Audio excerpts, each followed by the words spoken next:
Kota Surabaya adalah ibu kota Provinsi Jawa Timur. Surabaya merupakan kota terbesar kedua di Indonesia setelah Jakarta. Dengan jumlah penduduk metropolisnya, Surabaya merupakan pusat bisnis, perdagangan, industri, dan pendidikan. Terkenal dengan sebutan Kota Pahlawan, karena sejarahnya yang sangat diperhitungkan dalam perjuangan merebut kemerdekaan bangsa Indonesia dari penjajah. Surabaya sebagai kota metropolitan yang berkembang pesat dalam 5 tahun terakhir, bukan saja tampil makin gemerlap dan modern, tetapi juga makin seragam. Seolah-olah tidak ada lagi kekhasan dari akar sejarah kota yang tersisa. Pelan namun pasti, benda-benda kepurbakalaan yang semestinya dilindungi mulai tergusur. Dan kawasan-kawasan budaya itu tidak lagi steril dari pengaruh kekuatan komersial. Melalui ekspedisi Nusantara kita kali ini, kita akan menelusuri bangunan bersejarah di kota Surabaya.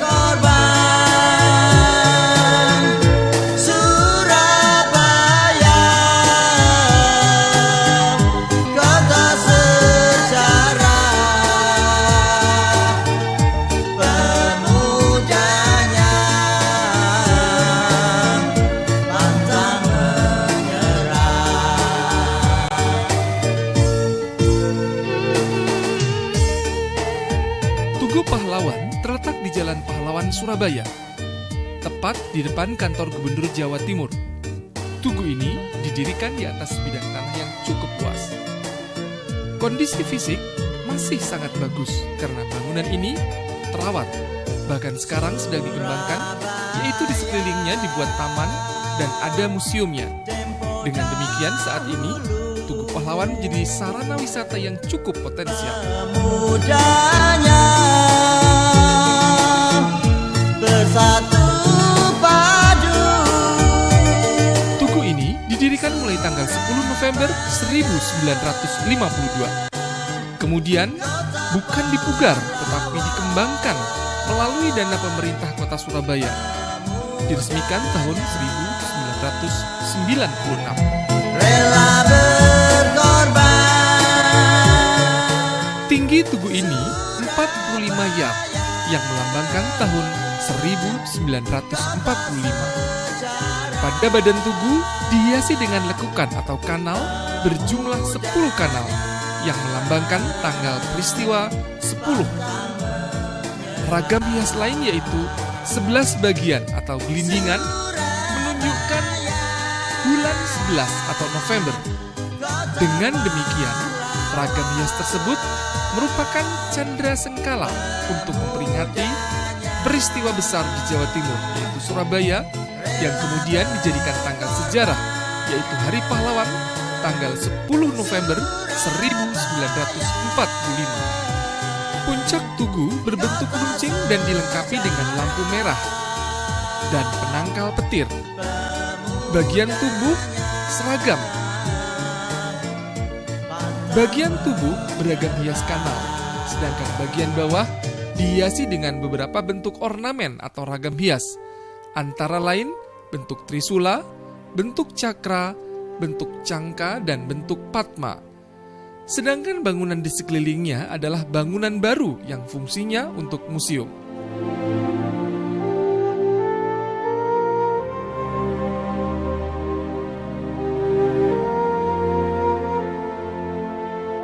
Kantor gubernur yang terletak di Jalan Pahlawan nomor 10 sampai saat ini masih berdiri dengan megah dan cukup terpelihara. Gedung ini dibangun tahun 1931 dan diresmikan tepat pada tanggal 10 Desember 1931. Pembangunan gedung ini diperakasai oleh seorang arsitek terbesar zaman Belanda yang bernama W. Lemay. Bentuk masanya berupa keliling dan sebuah segi empat di tengahnya terbuka, dihias dengan sebuah kolom. Di bagian depan sebelah kanan terdapat unit yang menjorok tersebut berbentuk huruf L. Di depannya menjadi halaman depan yang cukup luas. Di sebelah unit yang menjorok tersebut terdapat sebuah menara berbentuk balok sangat tinggi dengan jam di atasnya. Tata masanya segi 4.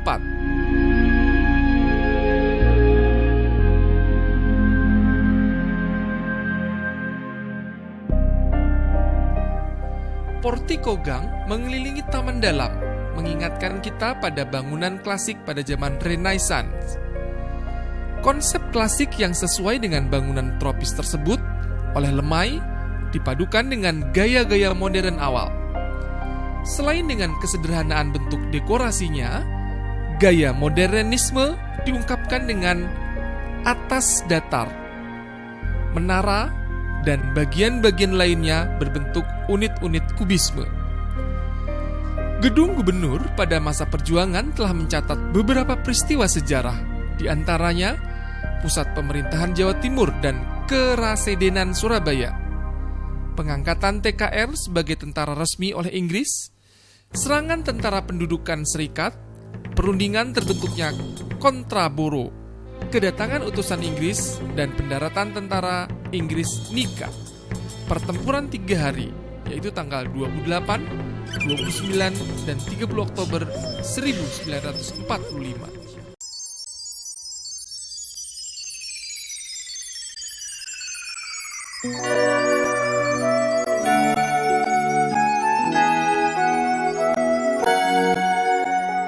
Gedung Gerhadi terletak di Jalan Gubernur Suryo nomor 7. Kondisinya masih sangat bagus dan terpelihara.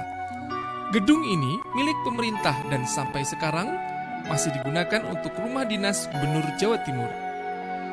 Gerhadi dibangun dengan konsep awal berupa tunhuis atau rumah indah yang dikelilingi taman bunga dengan gaya Holland kuno. Gaya ini merupakan arsitektur neoklasik Prancis dan kemudian dituangkan secara bebas di Indonesia, sehingga menghasilkan gaya Hindia Belanda bercitra kolonial yang disesuaikan dengan lingkungan lokal. Gedung ini terdiri dari 2 lantai. Bentuk bangunannya sederhana, tidak ada hiasan-hiasan yang rumit. Hal yang menonjol pada kedua tingkat tersebut adalah jendela-jendela kaca bening dibuat besar dan tinggi untuk ventilasi udara. Tiang-tiang yang terletak di serambi adalah tiang dorik yang dimodifikasi dengan bentuk kelopak teratai pada ganda di dasar ujung atas tiang. Hal ini mengidentifikasikan adanya upaya penggabungan arsitektur asing dan tradisional. Dalam hal ini, pengaruh Hindu-Buddha. Gedung Gerhadi adalah rumah pribadi Dirk van Hogendorp, seorang penguasa Jawa bagian timur yang berkedudukan di Surabaya.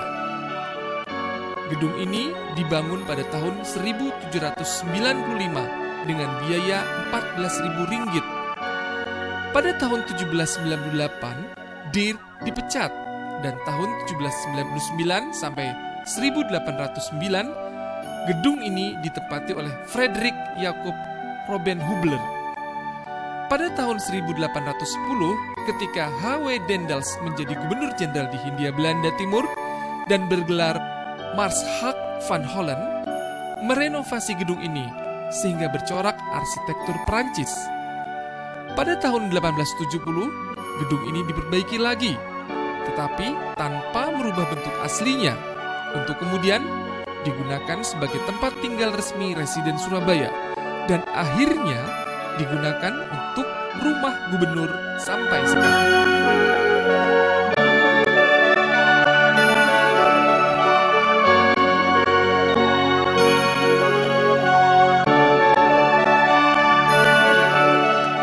Gedung Balai Kota Surabaya selesai dibangun tahun 1925 dan memiliki nama asli Stadhuis de Surabaya. Arsitek gedung ini adalah G.C. Citroen, seorang arsitek Belanda kelahiran Amsterdam yang menetap di Surabaya sejak tahun 1915. Bangunan ini terdiri atas 2 lantai, berdenah persegi panjang dengan ukuran 102 meter kali 30 meter, menghadap ke selatan dan berdiri atas lahan yang luas. Bangunan yang besar dapat dikamuflasekan dengan luasnya halaman dan landscape kawasan kota. Bangunan ini mampu menjadi pusat orientasi karena proporsi monumentalnya dan letaknya yang strategis.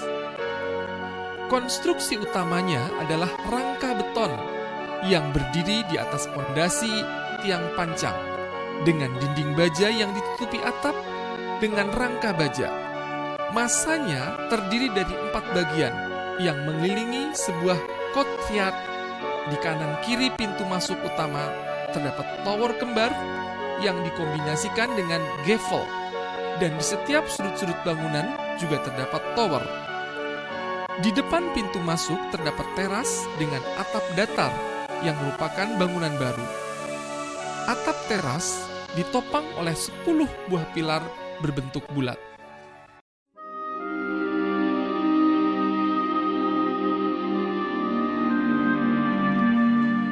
Bangunan asli gedung ini sudah tidak ada, sebab awalnya dibuat dengan atap sirap. Kemudian atas kehendak panitia, guna mempermudah perawatan dan usaha pengembangan, pada tahun 1965 telah dipugar dengan bentuk yang ada sekarang ini. Gedung GNI adalah sebuah bangunan klasik berbentuk joglo Jawa Timuran. Atap dan sirap, tetapi yang ada sekarang atap dan genteng. Di sisi barat bangunan terdapat makam Dr. Sutomo yang dilindungi oleh bangunan berbentuk joglo. Nama sebuah bangunan kadang-kadang mengandung makna sejarah di dalamnya. Hal ini juga terjadi pada nama bangunan ini, yaitu GNI, Gedung Nasional Indonesia. Nama ini jelas menunjukkan bahwa bangunan ini bukan diperuntukkan bagi milik seseorang, tetapi lebih mencerminkan untuk kepentingan bersama secara nasional. Memang demikian, di gedung ini pertama kali diadakan Kongres Indonesia Raya di Surabaya pada tanggal 1 sampai 3 Januari 1932 dan dihadiri oleh para tokoh pergerakan nasional. Di gedung ini pula tokoh pemuda membicarakan taktik dan strategi perjuangan untuk menghadapi penjajah.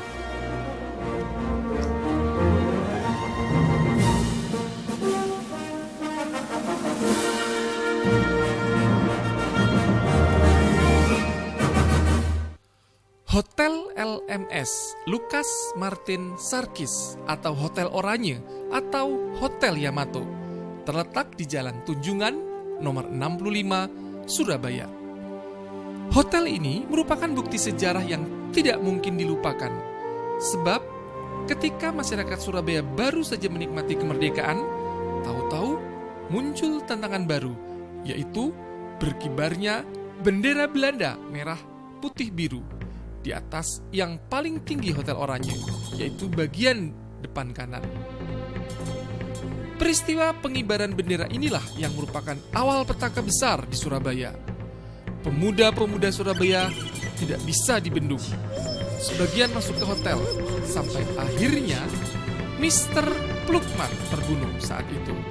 Dan sebagian lagi naik ke atas untuk merobek warna biru pada bendera merah putih. Dan akhirnya bendera merah putih dikibarkan lagi. Dengan penuh haru dan sukacita, maka semua yang ada kembali memekikkan yel kemerdekaan. Merdeka! Merdeka! Merdeka!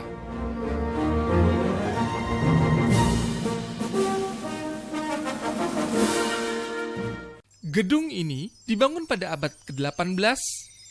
Arsitek yang merencanakan pembangunan ini adalah GJPM Bolsius dari Departemen BOW atau Burgerlijk Openbare Werken, yaitu departemen yang bertanggung jawab atas perawatan, pemeliharaan gedung-gedung dan bangunan air, serta rencana bangunan-bangunan negara.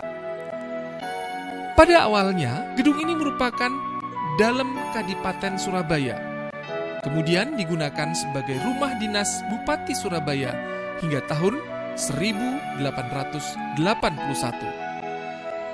Pada tahun 1923 digunakan untuk rumah Kepala Komisaris Polisi Surabaya, dan tahun 1925 sampai 1926 digunakan sebagai HBS. Pada tahun 1928 dilakukan renovasi seperti bentuk sekarang ini dan digunakan sebagai kantor pos besar sampai sekarang. Denah bangunan berbentuk segi empat dengan penambahan bangunan membujur timur barat di bagian belakangnya. Bentuk bangunan simetris untuk menambah kesan monumental pada bangunan.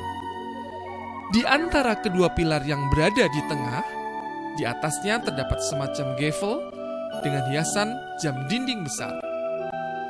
Atap teras datar pada keliling bagian bawah dihiasi dentil atau tonjolan-tonjolan kecil berbentuk segi empat. Seperti bangunan tropis pada umumnya, gedung ini dibuat tinggi dengan pintu lebar dan jendela tinggi untuk mengatur sirkulasi udara. Pada seluruh gedung terdapat jendela-jendela tinggi persegi panjang, sederhana tanpa hiasan. Pada tampak depan bagian atas terdapat bidang lengkung atau arch yang di samping berfungsi sebagai ventilasi, juga sebagai elemen arsitektur yang unik dan menarik. Atap dibuat bersusun dua, ditutup oleh genteng dengan kemiringan tajam, seperti bangunan klasik di daerah tropis lainnya. Langit-langit gedung berbentuk melengkung dan sangat tinggi, sehingga keadaan di dalam ruangan sejuk.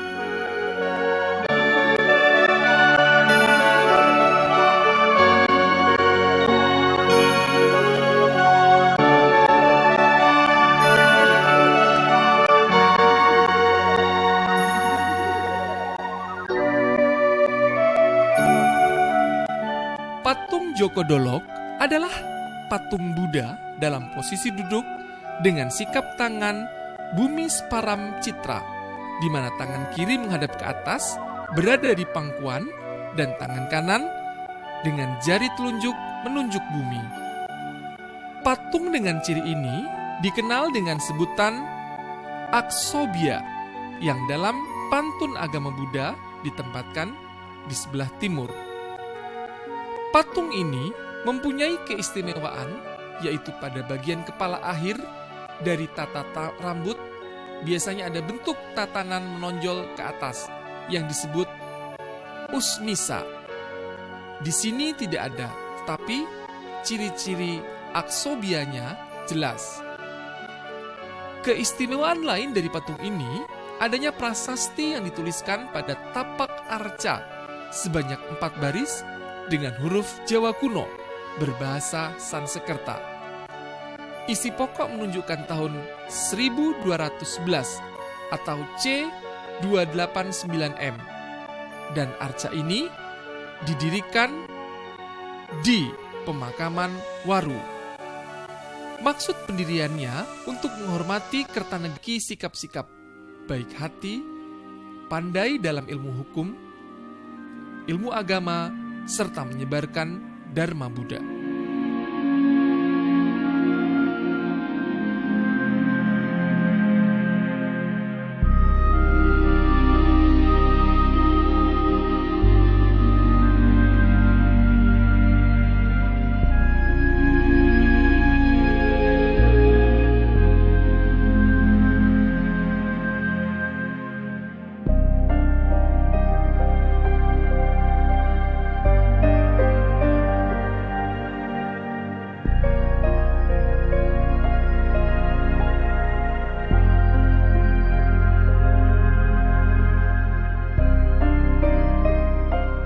Masjid Ampel memiliki bentuk atap khas masjid di Jawa, yaitu tumpang 3 dan dilengkapi dengan mastaka yang indah, terbuat dari perunggu atau kuningan.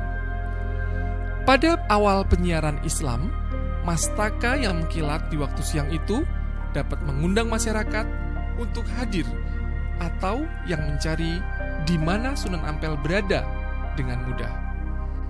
Atap ini disangga oleh pilar-pilar yang cukup besar, yang di dalam ruangan maupun di luar ruangan teras. Di dalam komplek masjid terdapat makam Sunan Ampel. Menurut berbagai tulisan yang ada, Sunan Ampel disebut juga Raden Rahmat. Dia adalah putra dari Maulana Ibrahim Asmoro dari Arab atas perkawinannya dengan Candrawulan, putri Raja Kamboja. Raden Rahmat menjadi pengembara untuk menyiarkan agama Islam. Selanjutnya, Raden Rahmat menghadap Raja Majapahit menyampaikan maksudnya bahwa kehadirannya adalah untuk menyebarkan agama Islam. Raja Majapahit menerima dengan baik, bahkan memberikan tempat untuk aktivitasnya di Ampel. Mulai dari Ampel inilah Raden Rahmat menyebarkan agama Islam. Akhirnya, masyarakat berduyun-duyun untuk mendengarkan dan mengikuti ajarannya. Karena semakin banyak, maka diperlukan bangunan dan perumahan yang dibangun secara gotong royong. Bangunan inilah yang selanjutnya menjadi satu bangunan yang disebut Masjid Ampel. Akhirnya, karena Raden Rahmat semakin lama semakin terkenal dan menjadi keramat dan menjadikan Ampel sebagai pusat penyebaran agama Islam, maka beliau selanjutnya dikenal dengan sebutan Sunan Ampel.